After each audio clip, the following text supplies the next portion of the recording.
हाय।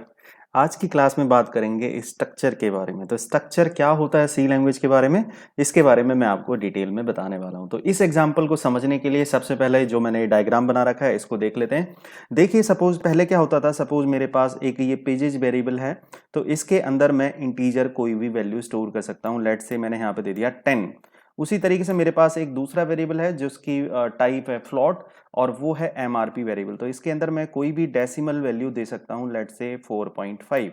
अब सपोज मुझे क्या करना है, अगर आपने पहले जब मैंने एरे बताया था तब मैंने बताया था कि अगर आपको सिमिलर टाइप की मल्टीपल वैल्यूज स्टोर करनी है एक ही वेरिएबल के अंदर तो हम यूज कर लेते हैं एरे। बट अगर क्या होता है, अगर आपको डिफरेंट डिफरेंट टाइप की वैल्यू स्टोर करनी हो एक ही ऑब्जेक्ट के अंदर तो हम किस तरीके से करेंगे, तो उसके लिए हमें यूज करना पड़ेगा स्ट्रक्चर। तो देखिए, पेजेस में एक मैंने वैल्यू स्टोर करी थी इंटीजर टाइप की, उसी तरीके से मैंने एक वेरिएबल था मेरे पास एमआरपी जिसमें मैंने स्टोर करी थी डेसिमल वैल्यू। लेकिन अगर इन दोनों का कॉम्बिनेशन मुझे स्टोर करना हो एक ही वेरिएबल के अंदर तो मैं एक स्ट्रक्चर बना सकता हूं। तो देखिए, यहां पर मैंने जो क्रिएट किया है ये बुक नाम का, ये मेरा एक स्ट्रक्चर है जो कि कंटेन करता है आपका पेजेस भी और एमआरपी दोनों को। तो यहां पर इन दोनों का टाइप आपको बताना पड़ेगा कि ये इंट और ये है मेरा फ्लोट। बट अब आपने सोचो, एक तरीके से इसको हम यूजर डिफाइंड डेटा टाइप भी बोलते हैं।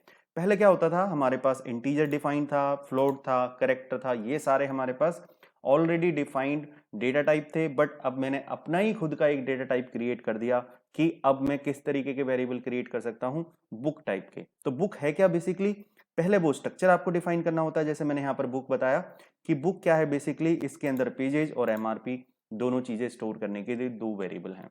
तो अब मैं आगे चल के मैं क्या कर सकता हूँ, बुक का मैं यहाँ पे लिख रहा हूँ इससे कर्सर से, बुक के दो वेरिएबल मैं डिक्लेयर कर सकता हूँ B1 कॉमा B2।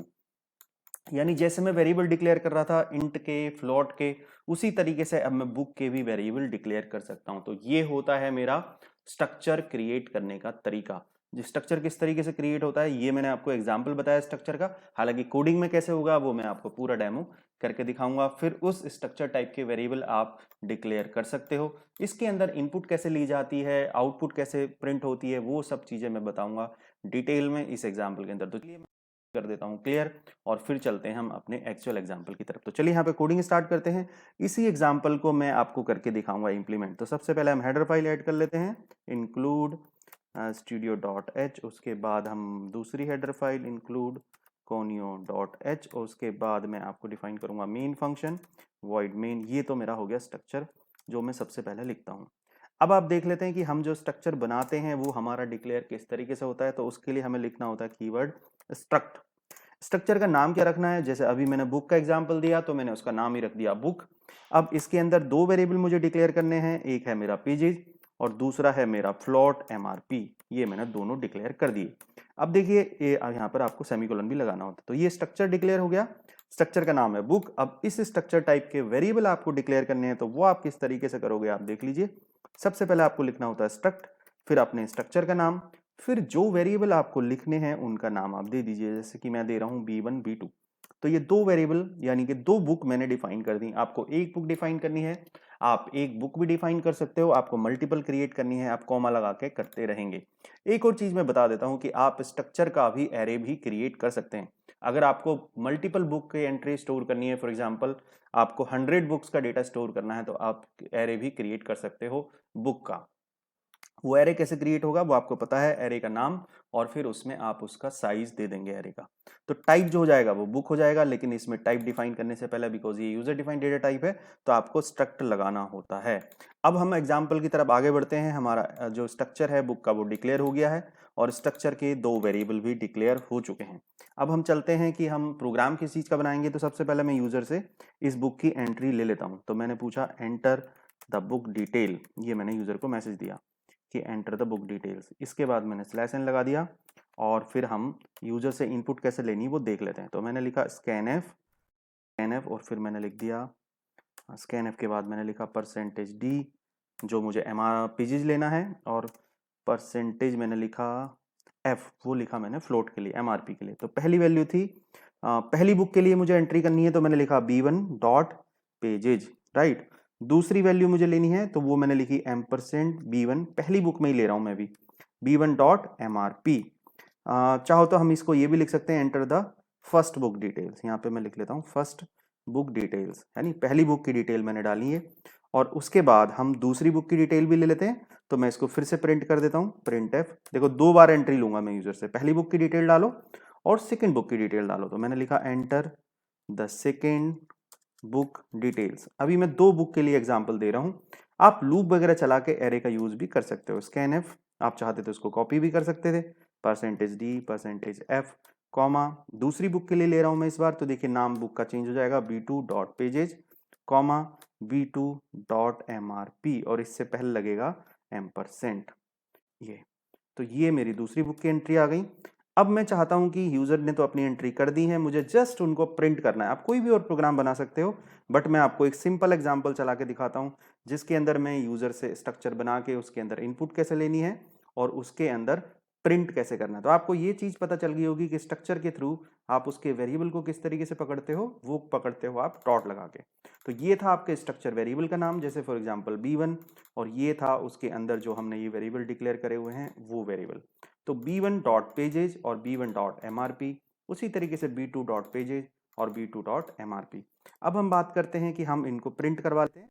लिखा प्रिंट एफ, मैंने यहाँ पर पहली बुक की डिटेल एंटर करवाई, सिर्फ प्रिंट करवाई, the first book detail is, ये मैंने मैसेज दे दिया, डिटेल इज राइट।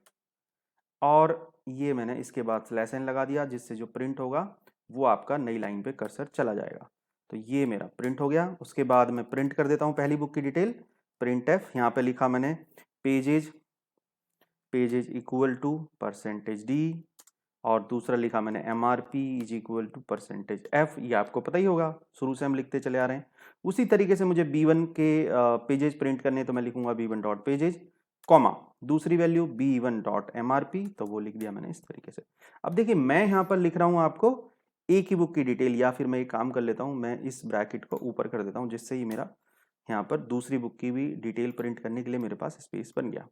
तो मैं इसको कॉपी कर लेता हूँ सेकंड बुक के लिए, और यहाँ पर देखिए सेकंड बुक की डिटेल के लिए मैं सिर्फ क्या करूँगा, यहाँ पर b1 की जगह कर दूंगा b2, और यहाँ पर भी कर दूंगा b2, ठीक है। और इसके बाद में दे दूंगा स्लैश एन, जिससे जो नई आउटपुट है वो आए मेरी सेकंड वाली लाइन में। अब एक काम और कर सकते हैं, चलो इस ब्रैकेट को भी मैं कर लेता हूँ ऊपर, जिससे हम यहाँ पर एक मैसेज दे देते हैं। ये जो मैसेज हमने दिया था फर्स्ट बुक डिटेल, इसके बाद हम ये वाला मैसेज दे देते हैं सेकंड बुक डिटेल के लिए, ठीक है। तो ये हो गया हमारा, ओके, ये कर्सर हम ऊपर ले जाते हैं, राइट, ओके।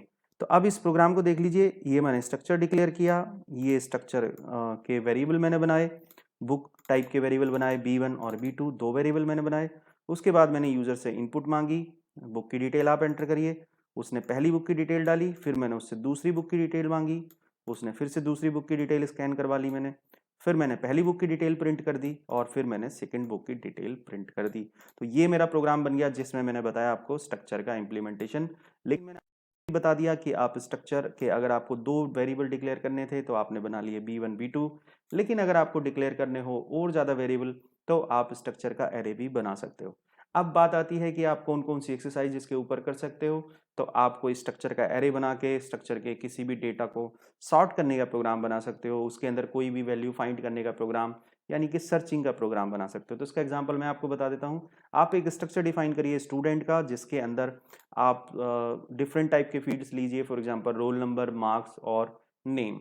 फिर क्या करिए, आप उसमें एक प्रोग्राम बनाइए कि अगर हमने कोई रोल नंबर डाला तो वो सर्च करेगा उस पूरे स्ट्रक्चर के एरे के अंदर कि क्या वो रोल नंबर प्रेजेंट है, और अगर प्रेजेंट है तो फिर उसके मार्क्स और उसका नाम दोनों डिस्प्ले कर देगा। तो ये है आपकी एक्सरसाइज के लिए question. You can try out this.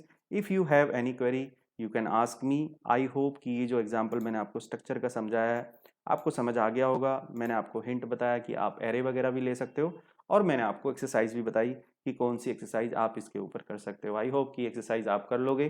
फिर भी अगर कोई डिफिकल्टी आती है तो ज़रूर आप कमेंट बॉक्स में मेरे से पूछिए, या फिर आप मेरे नंबर पे व्हाट्सएप भी कर सकते हैं। मैं अपना नंबर डिस्क्रिप्शन बॉक्स में छोड़ देता हूँ।